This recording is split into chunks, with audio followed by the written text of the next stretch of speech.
Yo mencioné dos aspectos: comunicación clara y trato justo. A veces pueden ir de la mano, a veces pueden ser temas diferentes. Eso hace que la compañía, que los proveedores se sientan que realmente te están tratando como un aliado. En gran medida, la mayor cantidad de las compañías ya tienen la noción por intuición, por problemas, por cultura de negocios, de que hay que hacer una evaluación del proveedor. Y hacen algún tipo de evaluación. El asunto es en qué momento la hacen.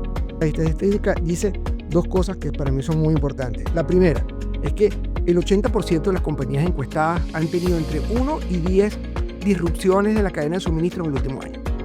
El 44% de esos casos, la causa principal es la falla del tercero, la falla del producto. La tecnología aquí está haciendo, Rafael, que este proceso administrativo de homologación, como tú bien lo mencionas, se convierte en una herramienta estratégica y de monitoreo continuo. Hay que invertir en los proveedores, sobre todo en cierta segmentación de proveedores, para convertirlos en aliados y que entiendan nuestra cultura, la cultura corporativa de la compañía, que se sientan parte, que haya una comunicación transparente y clara con los proveedores, de tal manera que siempre decimos que reglas claras conservan amistades.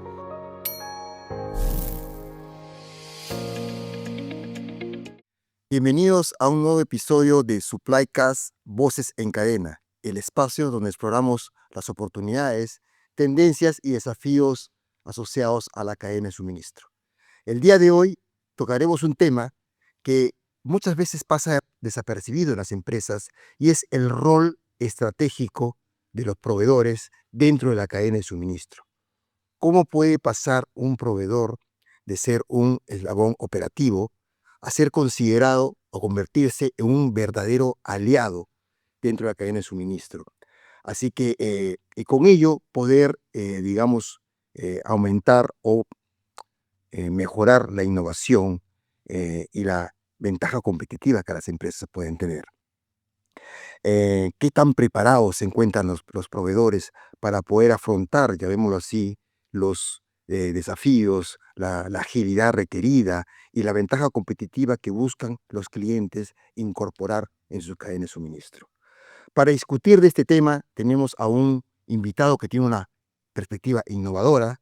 Rafael Araujo es el Country Manager para Colombia y Perú de Aquiles, una empresa reconocida en el sector, en la industria minera, de energía, manufactura e infraestructura, que ha ayudado a muchísimas empresas a poder, seleccionar, monitorear y generar colaboración con los proveedores. Así que con Rafael vamos a conversar un poquito cómo es el proceso de identificación, de monitoreo y de cómo establecer las relaciones con los proveedores de una manera que puedan ser incorporados en la cadena de suministro como actores estratégicos. Bienvenido Rafael, te agradecemos muchísimo este espacio en SupplyCast y comencemos. Como mencionaba un poquito al principio, Rafael, en el imaginario de muchas empresas, el proveedor y los proveedores en general cumplen un rol, llamémoslo así, secundario, ¿no?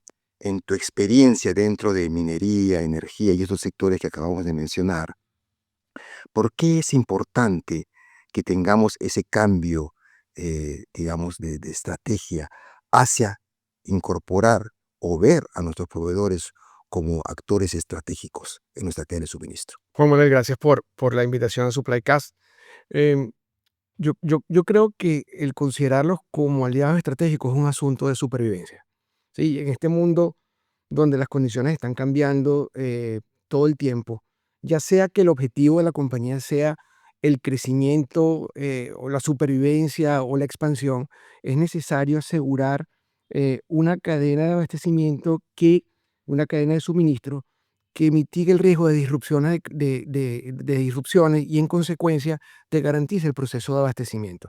Y la única forma viable de hacer esto es logrando que estos proveedores, estos contratistas, te entiendan tu cultura y que se sientan que están contigo a nivel de aliado y no sencillamente a nivel de un proveedor.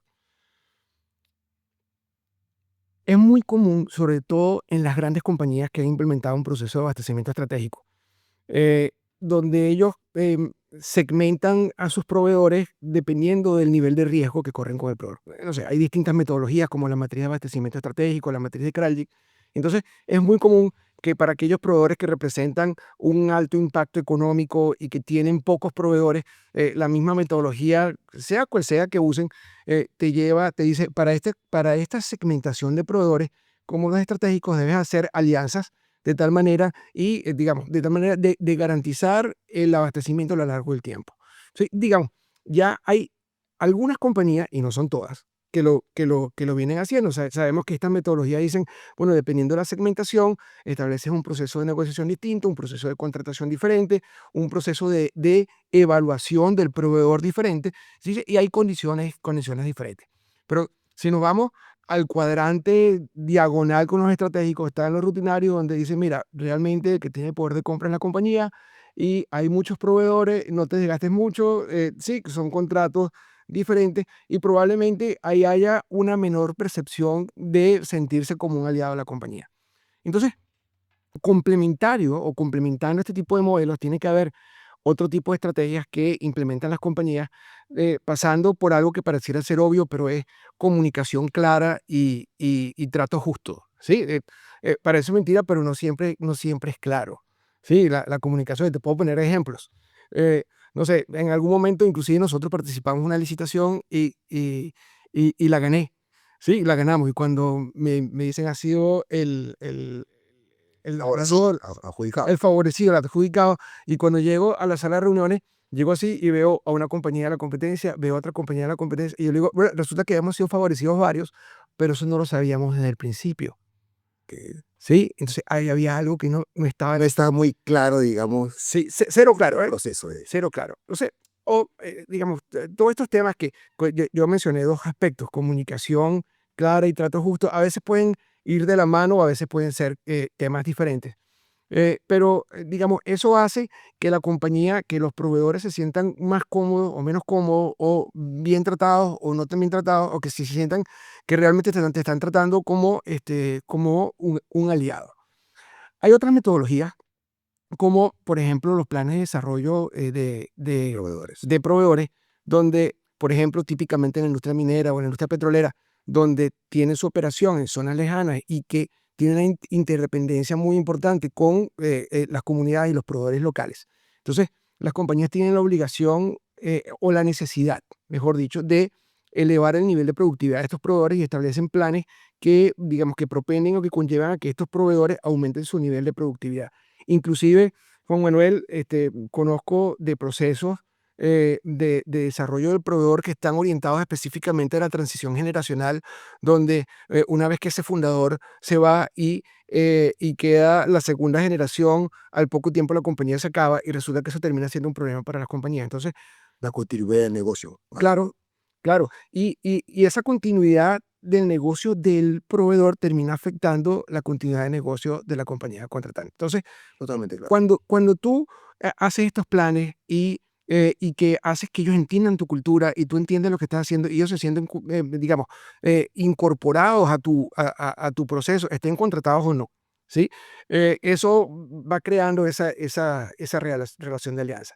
Ese sentido de pertenencia, que yo creo que queda claro ahí, Rafael, Claro, la necesidad, digamos, de las organizaciones claro, de poder o de contar con determinados proveedores que son, como tú bien lo has dicho, algunos son más estratégicos que otros, claro, pero que de alguna manera que tenemos que ir generando una relación que nos permita generar una ventaja competitiva con ellos. así es. Y también la segmentación que tú mencionas, los proveedores locales, más que una necesidad, yo creo que sí, se volvió una necesidad, pero ahora ya se ha interiorizado tanto que es la forma de trabajar que tienen que tener las empresas para tener esa sostenibilidad Así es. del negocio. Así es Así que es. ha generado que los empresarios tengan, digamos, diferentes estrategias de relacionamiento con proveedores para poder generar valor con cada uno de ellos y poder tener, digamos, hasta logísticas colaborativas. ¿Por qué? Para poder resolver problemas mutuos que puedan darse en la cadena de abastecimiento. Eso lleva a la innovación, a que él te entienda, a que él entienda tu problema, que él te apoye. Él sabe que hay una reciprocidad en un trato justo, que hay. Eso no necesariamente garantiza que te vayan a contratar, pero cuando hay condiciones claras, Sí, comunicación clara. Y hay un proceso de involucramiento y de formación, y yo te ayudo, digamos, las compañías terminan teniendo ese sentido de propiedad, como tú bien lo decías, De de pertenencia. pertenencia. Exacto. Mencionabas algo muy importante, Rafael, es el tema de riesgo. No podemos, bueno, tenemos riesgos involucrados en todas las actividades que conocemos, pero digamos, los proveedores es un actor importante dentro de cualquier cadena de suministro. En minería, por ejemplo, eh, donde, por ejemplo, voy a mencionarte el caso peruano, la minería genera alrededor de 250.000 de empleos directos mensualmente. De ellos, el 70% está relacionado específicamente con los proveedores. Así que obviamente hay una gran proporción que es importante en ese sector. Y es importante que los empresarios sepan o sepamos con quiénes trabajamos porque pueden impactarnos.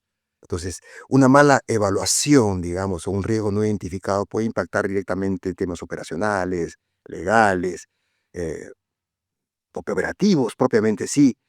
En tu experiencia, Rafael, ¿qué tipo de riesgos más comunes los empresarios, digamos, eh, están teniendo y que puedan estar impactados y qué consecuencias pueden traerles adicionalmente a las que hemos mencionado? Mira, voy a hablar de dos momentos diferentes del proceso de evaluación del riesgo. Uno es previo a la contratación. Sí, hay compañías que, eh, mejor dicho, en gran medida, la mayor cantidad de las compañías ya tienen la noción por intuición, por problemas, por cultura de negocios, de que hay que hacer una evaluación del proveedor y hacen algún tipo de evaluación. El asunto es en qué momento la hacen. ¿Sí? Hay compañías que la hacen con anticipación, en un momento previo de registro o evaluación, anticipándose al proceso de adquisición. Y eso le da tiempo de evaluar la oferta que hay en el mercado, de ver qué hay, les da tiempo. Hay compañías que hacen esa evaluación del proveedor justamente en el momento del proceso competitivo y entonces se la hacen a todos los proveedores que van a invitar, pero inclusive hemos visto compañías que la hacen al proveedor que fue seleccionado. O sea, ahí hay un tema de ese tema de timing. ¿Qué pasa si ese proveedor que fue seleccionado falla? ¿Sí? O en esa evaluación resulta que no cumple con los requisitos mínimos para poder ser invitado o contratado.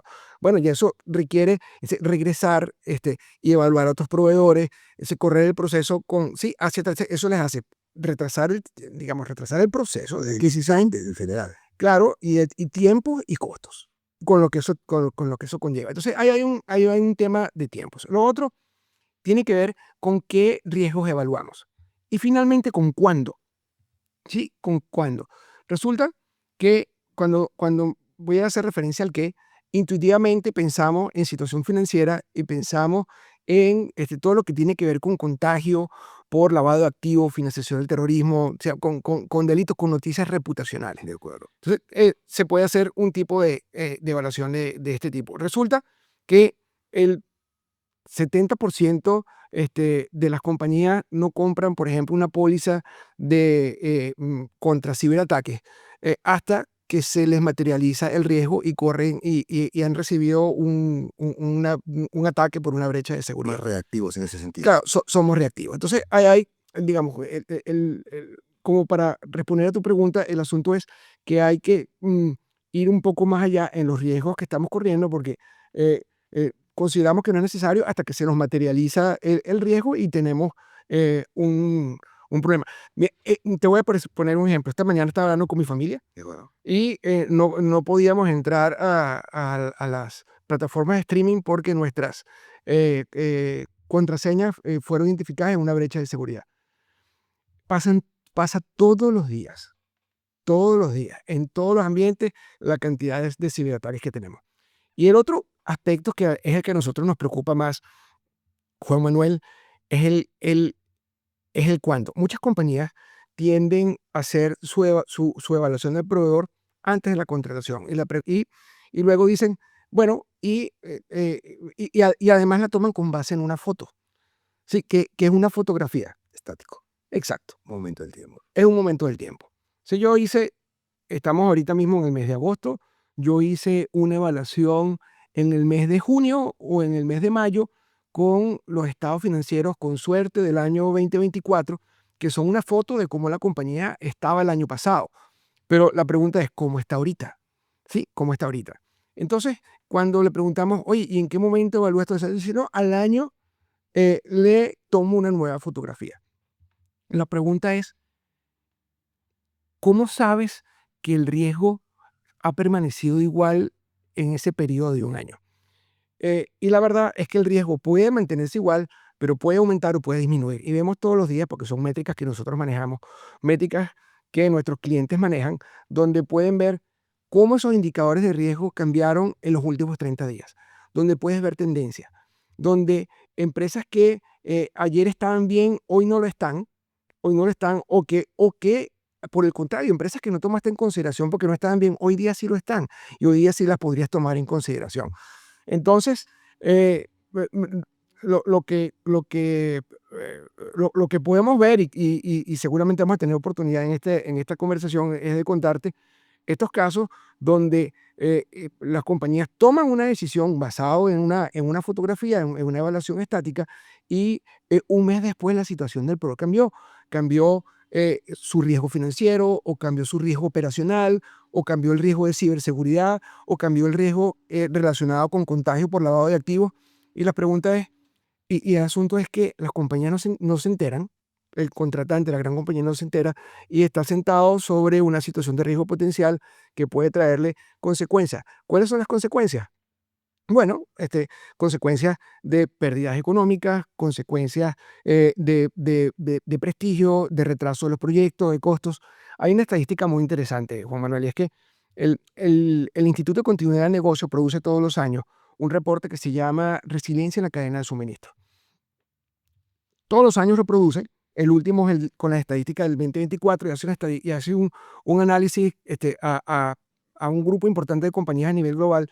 Y la estadística dice dos cosas que para mí son muy importantes. La primera es que el 80% de las compañías encuestadas han tenido entre 1 y 10 disrupciones de la cadena de suministro en el último año.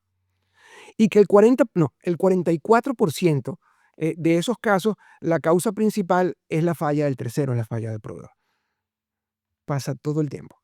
Fíjate que el 80% lo sufre y casi la mitad está asociada con la falla del proveedor. Entonces, claro, cuando yo le hago una evaluación solamente y la vuelvo a hacer anual, la pregunta es qué pasa si a los 2 meses de contratado y yo lo tengo construyéndome una obra, esa compañía se quiebra. Me retrasa el proyecto, eh, puedo tener multas, puedo tener problemas con la comunidad, se retrasa el proceso productivo, tengo pérdidas económicas, pérdidas de reputación, puedo tener multas. Al final, puedo tener consecuencias de distintos tipos, inclusive hasta fatalidades. Hace el valor de la empresa. Muchas ideas se cotizan en bolsa, sino a cualquier tema reputacional, legal, impacta directamente. Así Ya es. queda bastante claro los riesgos que están expuestos, Rafael, los clientes con los proveedores. Y es ahí donde estimo el valor agregado que ustedes como Aquiles hacen a las empresas es muy importante. Entonces, ahí, como tú decías, se hace una evaluación inicial, pero a veces hay mucho tiempo entre la siguiente Así es. y no sabemos lo que puede ocurrir. Así es. Entonces, ahí entra, me imagino, y si me vas a comentar un poquito de ello, el tema de la tecnología. ¿Cómo hacen ustedes para poder darle ese valor agregado al cliente respecto a una continuidad del monitoreo en la, digamos, en la evaluación de proveedores? Mira, la tecnología es fundamental en todo esto, porque, digamos, pues, y me voy a ir inclusive con lo más antiguo. El hecho de tener la información digamos, en una plataforma tecnológica que no solo se alimente de información que es suministrada por los proveedores, sino que además se alimenta de información de terceras partes, como riesgo financiero, como listas de lavado de activos, como riesgos de ciberseguridad, como riesgos geopolíticos, como riesgos de desastres naturales. ¿Sí? Eso te permite estar monitoreando y en tiempo real información de riesgo de tal manera que esto puede cambiar de un día a otro. Cuando esto que estoy hablando no es nuevo. Esto que estoy hablando y lo estamos haciendo hace más de 30 años. Sí, entonces, para tener una idea, pero inclusive con estas prácticas hace más de 30 años, tú todavía ves gente que toma decisiones con base en fotografía. Eso por una parte. Pero esto cambió. Esto cambió y resulta que ahora con el uso de inteligencia artificial, los procesos se aceleran. Y te voy a poner un ejemplo. Hay uno de los riesgos que tiene que ver con, digamos, con que tu contratista esté al día compromisos y requisitos relacionados con aspectos laborales y de seguridad social de sus trabajadores. Sabemos que si esto no pasa, ese trabajador no solamente se puede conformar un caso de responsabilidad solidaria, y ese trabajador no solamente puede demandar a su empleador, sino que puede demandar a la gran compañía Así es. Por lo que tú contratante. dijiste, la responsabilidad solidaria. Claro. Ese en el formal, pero luego te pueden terminar parando la planta. Sí, o la operación o lo que sea, porque eso pasa todos los días. Imagínate, esto se venía haciendo de forma tradicional, donde los contratistas entran a una plataforma, ya esto es viejo, ¿sí? Ya esto es viejo, suben documentos, ¿sí? Y esos documentos son evaluados por unos auditores o validadores para asegurar que mensualmente eso está al día para evitar este tipo de cosas. Hoy día eso cambió. Hoy día ese contratista sube un documento y basado en inteligencia artificial, ese documento es analizado en 30 segundos, lo acepta o lo rechaza, de manera que en 30 segundos el contratista sabe si eso está bien o no está bien, y además te compara el comprobante de nómina busca el valor que está en el comprobante y lo compara contra el valor que está en la transferencia bancaria, y con el mismo número de identidad verifica si se pagó la seguridad social y hace un proceso no solamente de evaluación y extracción de información del documento automático, sino que hace validación cruzada, y todo esto sucede en muy corto tiempo, de tal manera que las compañías tienen la oportunidad de disponer de la información mucho más temprano y en consecuencia poder controlar los riesgos más rápido. En tiempo real, totalmente de acuerdo. Me queda claro que la tecnología aquí está haciendo, Rafael, que este proceso administrativo de homologación, como tú bien lo mencionas, se convierte en una herramienta estratégica y de monitoreo continuo, ¿no? Correcto. Así que, y de mitigación de riesgos, porque sin duda, si yo tengo conocimiento a cada instante de la condición especial de un proveedor y más que son críticos para mi operación, obviamente estoy mitigando riesgos. Así que, cuéntanos un poquito la plataforma, el servicio de Aquiles está dándoles ese valor agregado. O sea, digamos, ¿qué tanto están relegando los clientes en minería, en energía, a Aquiles el poder tener una base confiable de proveedores homologados y continuamente monitoreados? Mira, es un proceso progresivo. Sí, es un proceso progresivo y las compañías van entendiendo mejor el modelo cuando se les materializan los riesgos. Y ese es parte de lo que pasa. Pero seguimos siendo entonces reactivos. Sí, sí, sí. De hecho, es el común denominador en el mercado la toma de decisiones con base en evaluaciones estáticas. Em, ¿Qué viene sucediendo? Que esto viene cambiando y va a ir cambiando muy rápidamente, porque cada vez más tenemos presiones desde el lado de sostenibilidad. ¿Sí? Entonces, ¿qué sucede? Si tú, este tipo de servicio o de actividades se venía llamando registro y precalificación, evaluación, homologación, distintos nombres para la misma actividad. Desde hace unos 15 años comienzan a aparecer directivas importantes que obligan a las compañías a evaluar a sus proveedores, este, eh, a evaluar el impacto de esos proveedores desde el punto de vista de sostenibilidad. ¿Por qué? Porque el 70% de las emisiones de gases de efecto invernadero de las compañías están relacionadas con los productos que compran, no con su propia operación. Entonces, esto está obligando.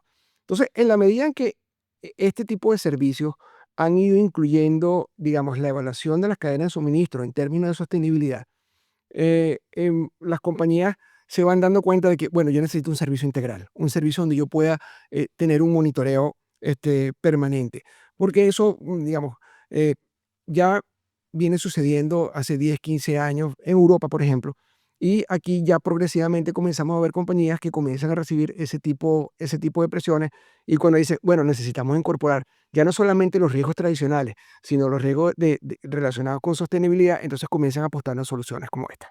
De acuerdo. Ahí han levantado un punto importantísimo que también estaba pensando preguntarte cómo lo están manejando, que es los aspectos ESG, ¿no? Sí, Digamos que hace muchos años atrás eran más una obligación, un requerimiento para ver cómo tus proveedores estaban impactando, ¿no?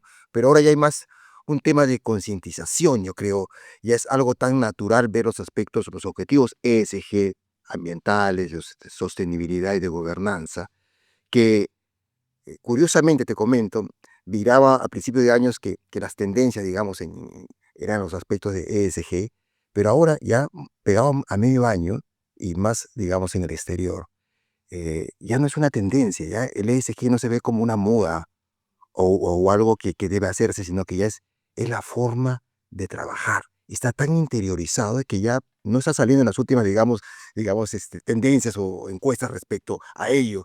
Entonces, importantísimo cómo los clientes deben asegurar que sus proveedores cumplen los mismos objetivos de ESG que yo como cliente tengo. Y ahí, estimo, aquí les tiene un valor agregado muy importante a los Mira, clientes. mira, tú lo describes de forma perfecta, ¿sí? Si tú ves otras regiones, por ejemplo, como pasa en Europa, eh, esa cultura se ha ido gestionando por obligaciones. Normalmente las obligaciones son las que terminan promoviendo las culturas, ¿sí? O sea, no pasamos una luz en rojo porque la cultura establece el orden, ¿no? Sabemos que si lo hacemos va a haber alguien que nos va a penalizar.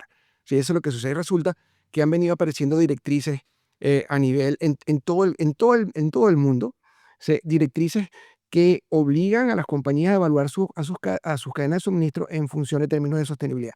Inclusive, Juan Manuel, eh, lo que pasa aquí al día de hoy es que tú ves que ya la sostenibilidad forma parte de las compañías, pero todavía no de sus cadenas de suministro. O sea, la sostenibilidad en nuestras regiones, acá en la mayoría de los países de América, estoy hablando de habla hispana, está visto todavía como un tema aparte del proceso de abastecimiento.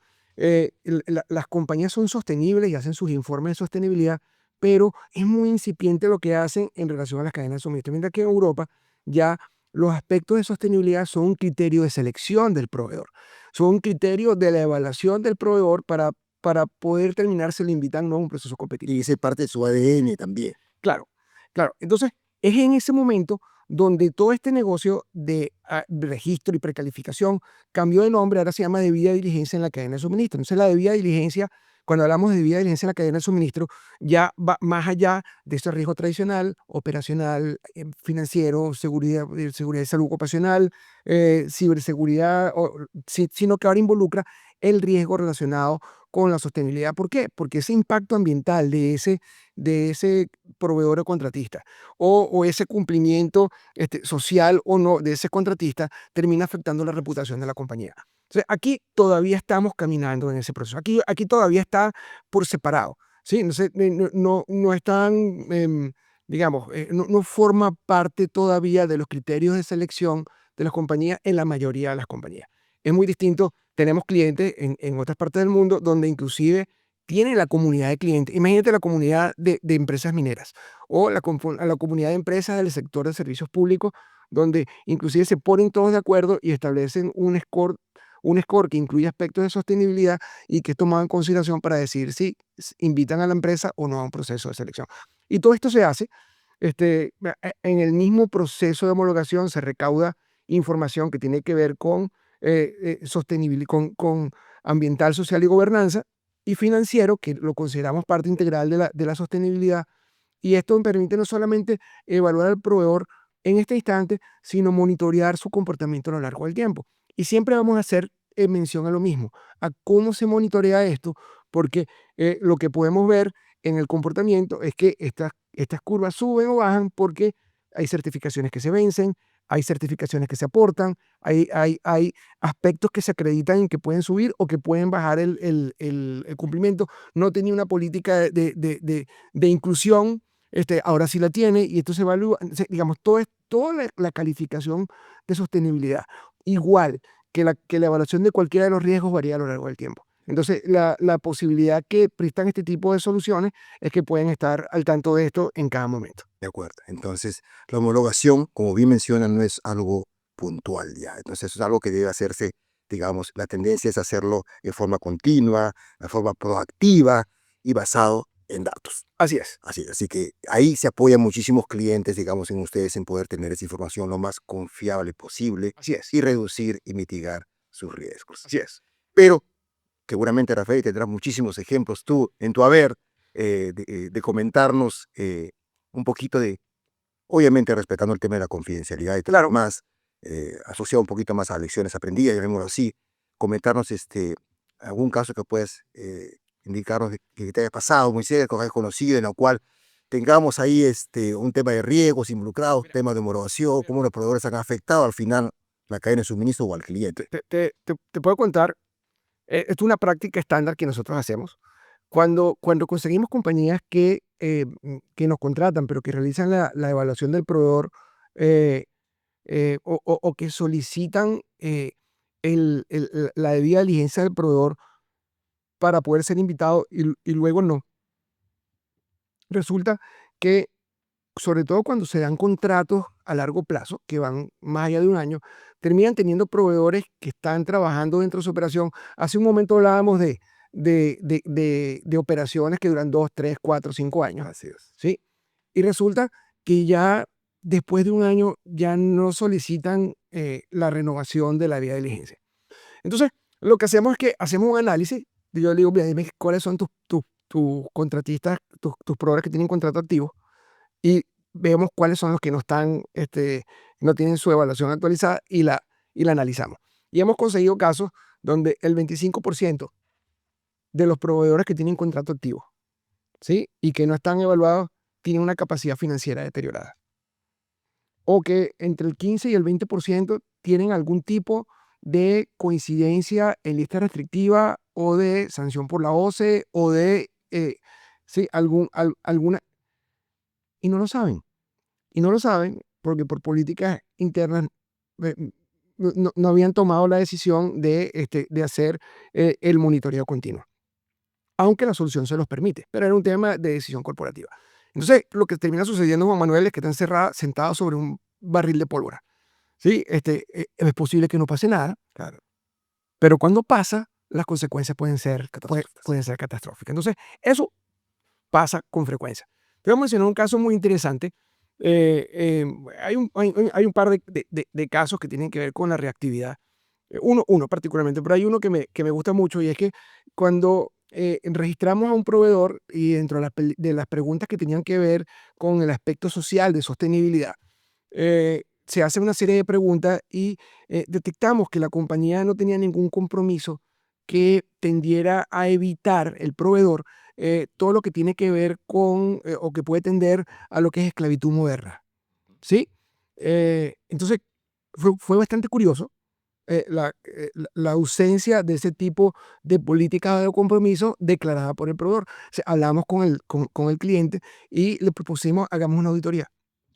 Y cuando hicimos la auditoría, quedó evidenciado que esa sospecha que nos daba el haber revisado a conciencia ese formulario era real y que las prácticas de ese contratista tendían a personas que no tenían contratos, ¿sí? O personas que no tenían la documentación necesaria para poder ser contratados. Entonces son prácticas que se pueden prestar a ese tipo de abuso, lo que se considera hoy día como esclavitud moderna. Finalmente, hay un caso que me parece muy interesante y es, eh, estábamos hablando con un cliente hace mucho tiempo sobre el riesgo asociado a responsabilidad solidaria, ¿Ok? ¿sí? Y bueno, no pasó nada porque realmente nunca habían tenido la necesidad de eso, nunca habían tenido, con lo que hacían, con los controles mínimos que hacían, em, eh, no habían tenido la materialización de ese tipo de riesgo hasta que recibieron una demanda hace unos pocos meses y ahora sí ahora sí se restablecieron las conversaciones. Es como no comprar un seguro porque durante un año tuvimos un accidente, ¿sí? Lo que no pasa en 100 años pasa en un día. En un día y las consecuencias pueden ser terribles. Así es, así es. Y, y esos normalmente tenemos ejemplos asociados al tema de privado, ¿no? Digamos, a entidades privadas, pero a mí me llama mucho la atención, y en nuestro país, en Perú, se vivió hace muchos años, estoy hablando de la época del 2000, realmente 11, 14, lo que se conoció y fue algo muy, muy, muy mediático y lo sigue siendo inclusive hasta ahora, el tema del Club de la Construcción, donde, ¿no?, las principales, digamos, y la mayor cantidad de empresas asociadas a esta gran industria de construcción e infraestructura en el país, que alimenta no solo al tema del sector público, sino también al sector privado, tuvo, digamos, indicios de corrupción que hasta ahora se siguen revisando y probándose Entonces involucraba probablemente en un momento 18 hasta un poco más de 20 empresas, y fue coyunturalmente, Rafael, un desafío para, en general, todo el país. O sea, las grandes empresas necesitaban construir proyectos mineros, de infraestructura, el mismo gobierno necesitaba construir, y teníamos involucrados a, presuntamente, empresas, digamos, de primer orden en actos de corrupción con el gobierno, ¿no? Entonces, en un sector donde el gobierno, por ejemplo, nuestro presupuesto público este año, si no me equivoco, es más de 66.000 millones de soles, y donde las compras, digamos, ahí son, del sector público, son el 70% de ello. Entonces, es un rubro importante, destinado a este sector. Y obviamente fue desafiante en el sentido de qué pueden hacer. Las empresas se encontraban con problemas de vía diligencia, como tú lo mencionabas, digamos, de probablemente corrupción, y el impacto que podía tener el contratar a una de estas empresas y ponerlas en su cadena de suministro, obviamente reputacionalmente podía ser un problema.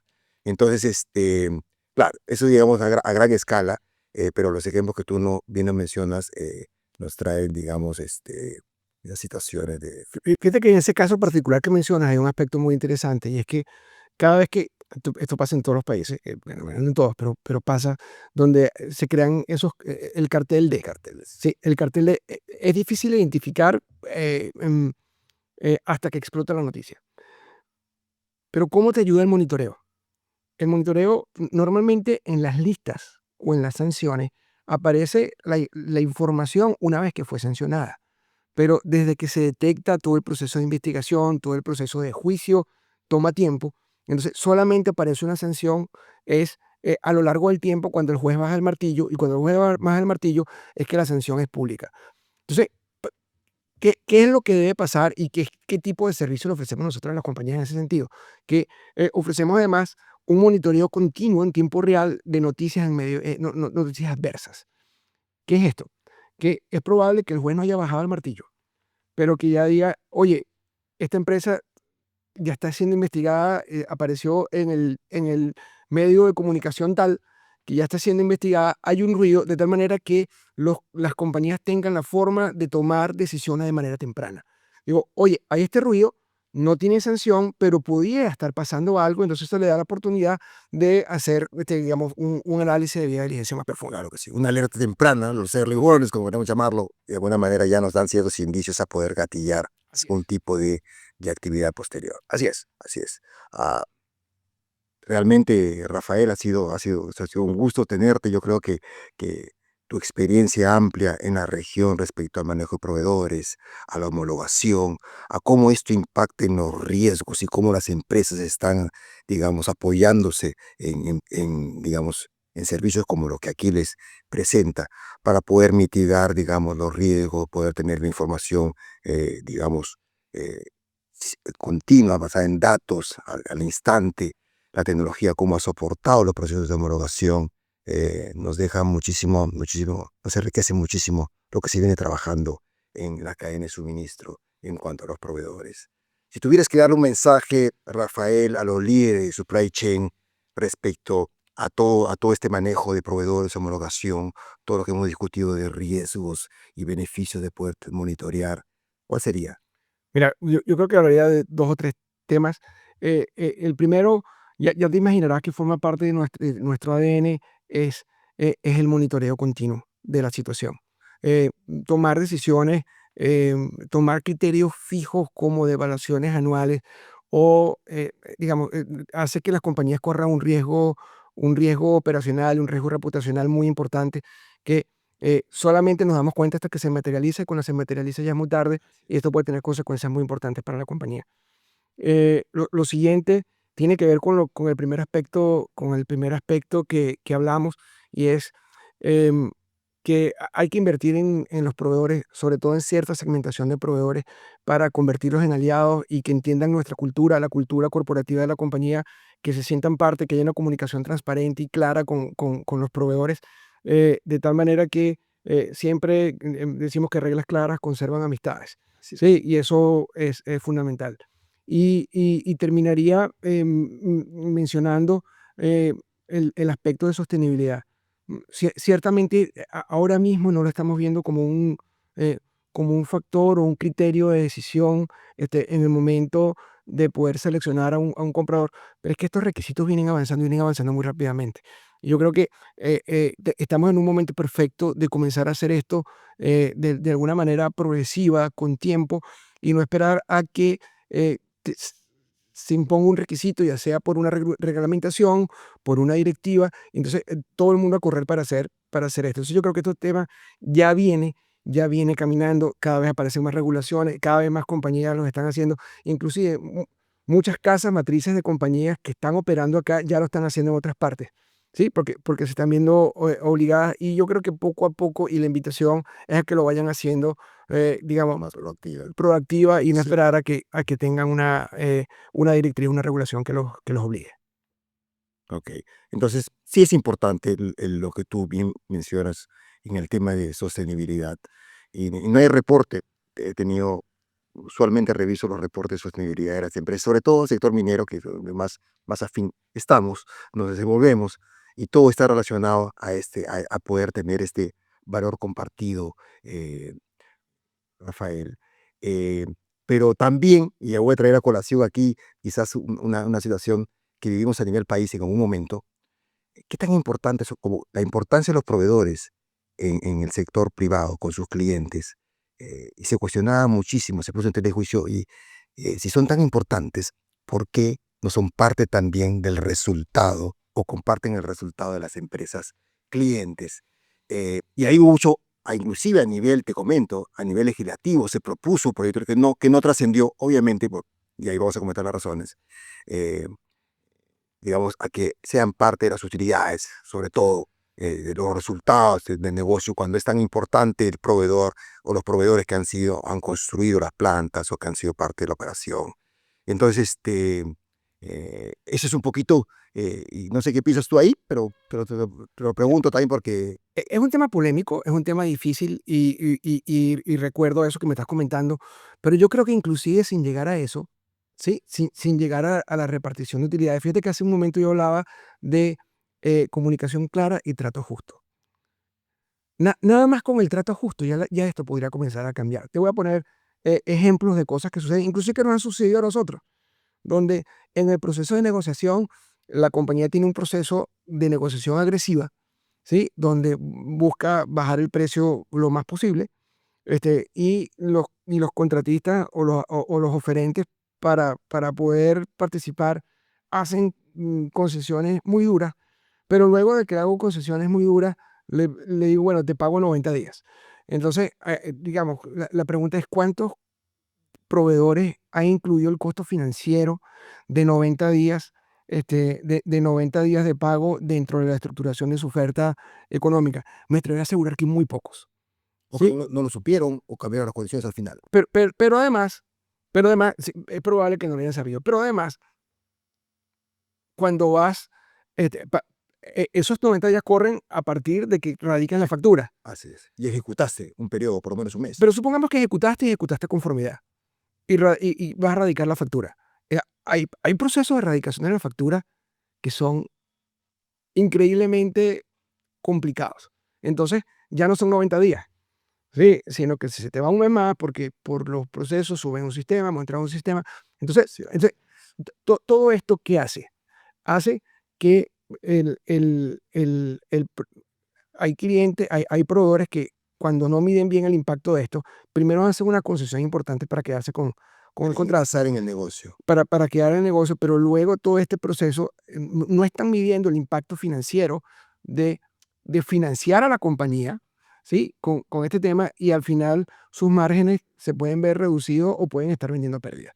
Entonces, fíjate que sin llegar a aspectos que pueden ser controversiales, como el que mencionabas, de que formen parte de las utilidades, ya con un trato justo, ¿sí? Con un trato justo, ya, digamos, las condiciones cambian.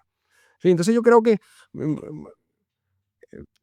eh, eh, me cuesta opinar sobre un tema controversial como este, porque es político, Es cierto. pero sí estoy convencidísimo porque lo vivo. Sí, porque lo vivo como contratista, de que cuando las condiciones no son claras, terminas afectando la capacidad financiera cambiando ese trato, ya las compañías pueden comenzar a sentirse como un verdadero aliado. Es correcto. Sí, sí, conozco, he conocido el caso muy de cerca, te lo digo. Ahora hay herramientas digamos, y mecanismos que permiten que o el gain sharing que le llaman, para que podamos tener una relación mucho más equitativa en ese sentido. Y sobre el caso específico que mencionas, el tema del factoring, es una alternativa que ofrecen los clientes para que podamos tener un periodo de pago mucho más corto, ¿no? Y en el tema, volviendo al tema de las utilidades a nivel, bueno, si la empresa, digamos, el proveedor, por más importante que sea, no participa un aporte capital y no interviene en el riesgo, obviamente no podría estar, desde el punto de vista empresarial, participando de las ganancias, ¿no? Pero digamos que es polémico porque de alguna manera es decir, pues Sí, sí, es complicado. así es. Así que un gusto realmente, Rafael, haberte tenido aquí en SupplyCast. Muchísimas gracias por compartir toda tu experiencia, y los servicios que ustedes pueden ofrecer, digamos, al empresariado, y la importancia que significa que los proveedores sean parte, digamos, sean considerados como socios estratégicos, como beneficio compartido, digamos, en las actividades empresariales. ¿Ok? No quería despedirnos sin antes agradecer a nuestros suscriptores, a nuestros seguidores, por habernos en el episodio anterior regalado un like, haber compartido el episodio, y suscribirse. Así que nos ayudan de alguna manera a poder ganarle al algoritmo. Gracias, Rafael. Un gusto tenerte. Espero que no sea la primera ni la última vez de verte nuevamente en este espacio y conversar sobre otros aspectos asociados a la cadena de suministro. Gracias, Juan Manuel. Gracias a Supplycast por la invitación y honrado de que nos hayas invitado en esta oportunidad. Con gusto, Rafael. Que vaya muy bien. Gracias. Gracias. Gracias. Feliz día.